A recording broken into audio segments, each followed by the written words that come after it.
नमस्कार, जय जोहार। क्या आप भी गवर्नमेंट एग्जाम्स की तैयारी करना चाहते हैं? क्या आप भी मेमोरी टेक्निक्स और ट्रिक्स के जरिए बहुत ही कम समय में स्मार्ट स्टडी करना चाहते हैं? क्या आप चाहते हैं कि सीजी व्यापम टॉपर आपको पढ़ाए?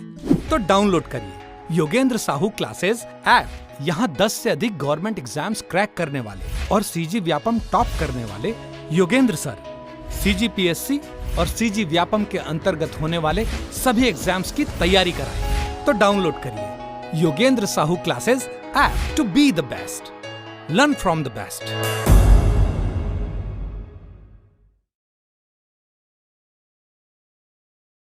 कोई भी सपना साकार करने के लिए सबसे जरूरी है सही कोच का होना। चुनिए Yogendra Sahu classes first rank को और करे अपने सीजी व्यापम CGPSC का सपना साकार। Download the app now.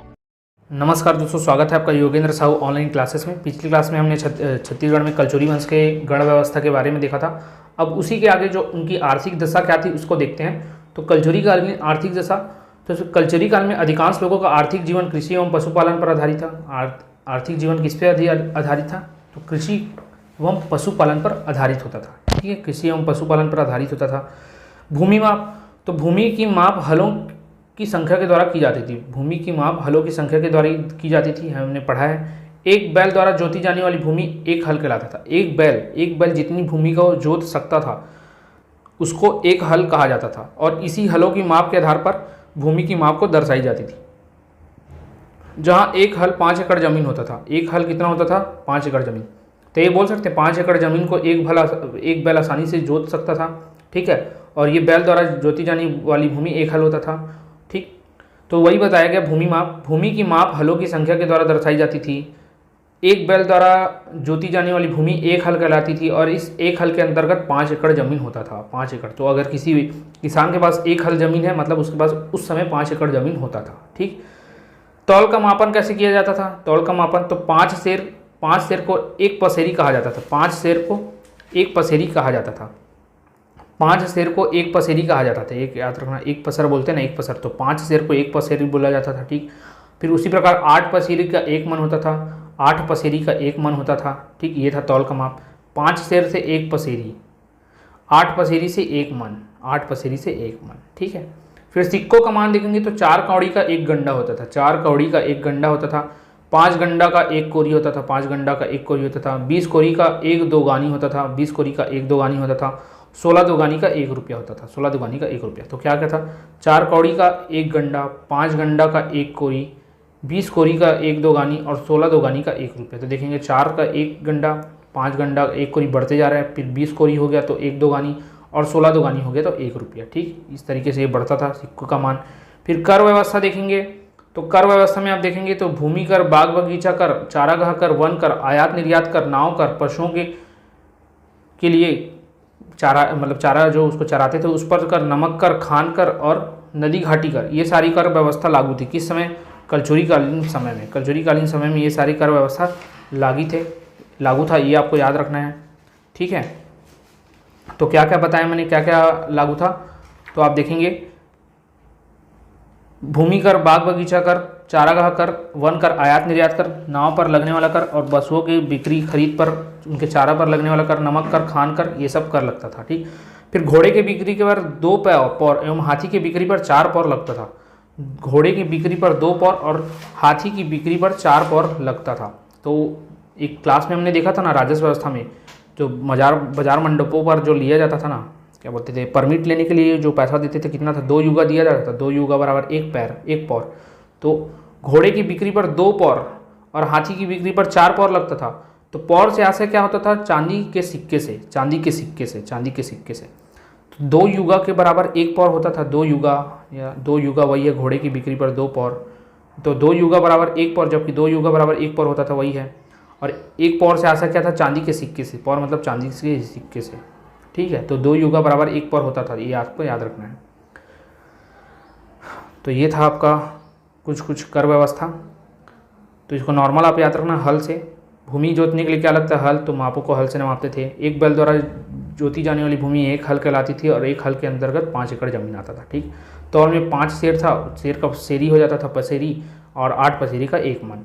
सिक्कों का देखें तो 4 कौड़ी का 1 गंडा होता था, 5 गंडा का 1 कोरी होता था, 20 कोरी का 1 दोगानी होता था और 16 दोगानी का 1 रुपया, ये मैंने बताया। फिर कर व्यवस्था में भूमि कर, बाग बगीचा कर, चारागाह कर, वन कर, आयात निर्यात कर, नाव पर, पशुओं की बिक्री पर, नमक कर, खादी कर, ये सब कर लगता था। तो घोड़े की बिक्री पर 2 पौर और हाथी की बिक्री पर 4 पौर लगता था, 4 पौर। और पौर का मतलब चांदी का सिक्का होता था। हाथी बेच रहे हैं तो 4 सिक्का देना पड़ेगा और घोड़े के लिए 2 सिक्का देना पड़ेगा चांदी का। जबकि 2 युगा बराबर 1 पौर होता था। 2 युगा, अगर कोई युगा भी उस समय कर के लिए लिए जाने वाला जो माप रहा होगा पैसों का, उसको 1 पौर होता था। 2 पौर मतलब 2 युगा किसी को लग रहा है तो आपको 1 चांदी का सिक्का देना पड़ेगा, ठीक है। फिर कलचुरीकालीन शिक्षा का केंद्र कहाँ था? तो ये रतनपुर, मल्हार, सिरपुर, आरंग, राजिम, रायपुर और खैरागढ़ आदि क्षेत्र में। तो कलचुरी काल में हम देखेंगे तो रतनपुर क्षेत्र है तो रतनपुर में रहेगा, सिरपुर क्षेत्र है सिरपुर में रहेगा, मल्हार क्षेत्र है, ये सब फेमस थे ना उस समय, तो यहाँ थे।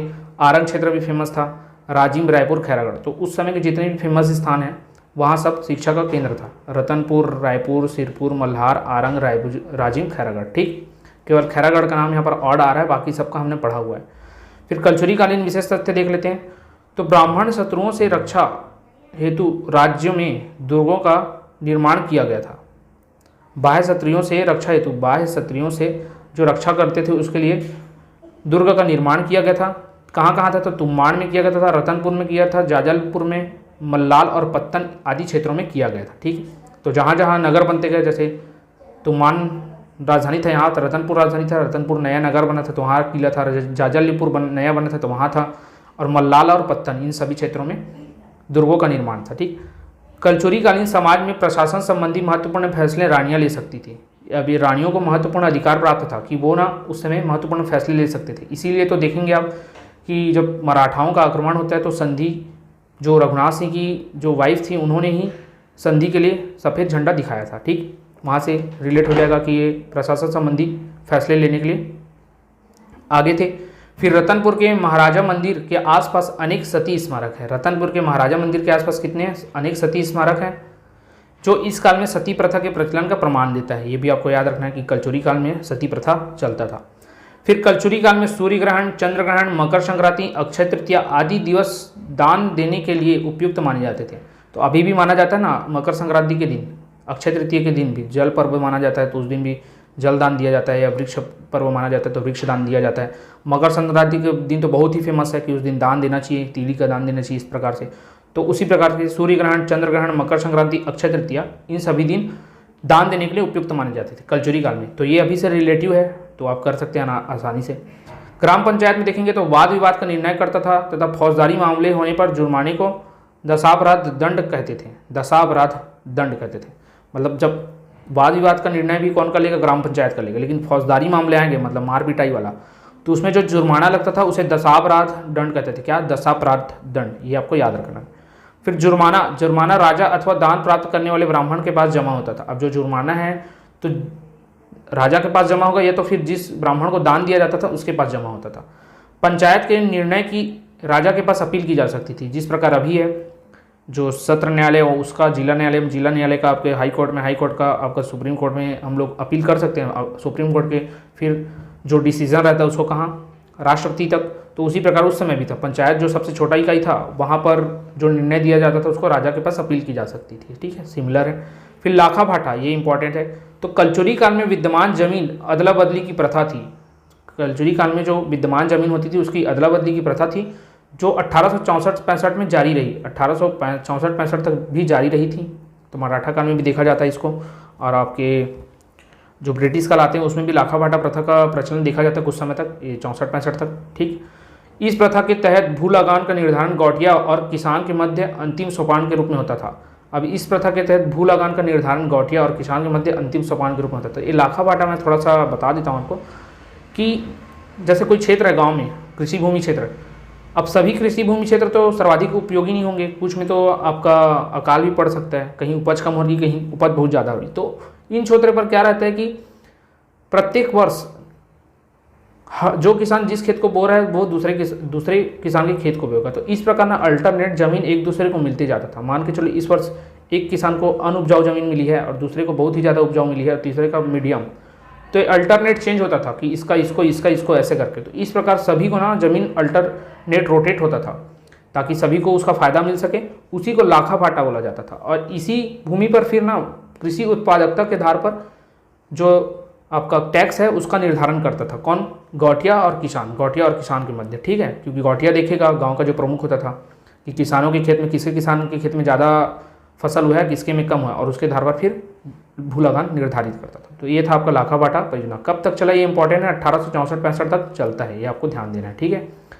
तो ये था कुछ इंपॉर्टेंट पॉइंट, और आर्थिक दशा भी हमने देख ली। एक एक बार आप पढ़ते चलना और 2 से 3 बार इस वीडियो को जरूर देखिएगा ताकि ये आपको आसानी से याद आ जाए। इसमें रिलेट कराने लायक कुछ था नहीं, और जो जम रहा था वो बताने योग्य नहीं था, आप समझ सकते हैं नाम भी पढ़ के, तो फिर मैंने नहीं बताया है, ठीक है। 2 से 3 बार नॉर्मल पढ़ते रहने से ये ज़रूर याद हो जाएगा, ऐसा मैं उम्मीद करता हूँ। अगर आपको कोई भी डाउट आया हो तो आप हमें कमेंट करके ज़रूर बताइएगा। अगर बहुत ही ज़्यादा परेशानी है तो फिर इसके लिए मैं अलग से लेक्चर बना दूँगा, ठीक। अभी के लिए इतना ही, धन्यवाद।